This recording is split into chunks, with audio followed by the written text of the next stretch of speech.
नमस्कार विद्यार्थी मित्रांनो, अतिशय महत्त्वाची अपडेट माहिती निकाला संदर्भात देण्यासाठी आपलं DIT परांडा या यूट्यूब चॅनलमध्ये स्वागत आहे।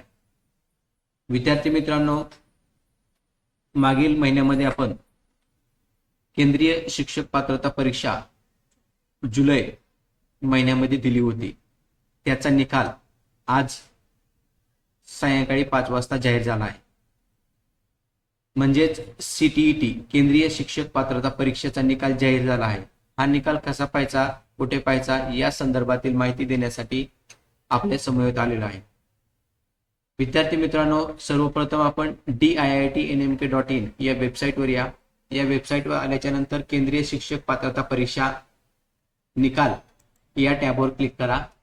या टॅबवर क्लिक केल्याच्या नंतर केंद्रीय शिक्षक पात्रता परीक्षा जुलै 2024 चा निकाल या ठिकाणी जाहीर करण्यात आलेला आहे। निकाल या लिंकवर क्लिक केल्याच्या नंतर आपल्या समोर एक केंद्रीय शिक्षक पात्रता परीक्षा जुलैची लिंक ओपन होईल। या ठिकाणी आपण आपला रोल नंबर टाका, रोल नंबर टाकून सबमिट करा। सबमिट केल्याच्या नंतर आपल्याला या ठिकाणी आपला निकाल दिसणार आहे। या ठिकाणी आपण आपल्या निकालाची प्रिंट काढून घेऊ शकता। अशा प्रकारे आज आपण केंद्रीय माध्यमिक शिक्षा बोर्ड म्हणजे CTET 2024 या परीक्षेचा निकाल कशा पद्धतीने पाहायचा या संदर्भातील माहिती घेतली। अधिक माहितीसाठी आपण आमच्या चॅनलला सबस्क्राइब करा। धन्यवाद।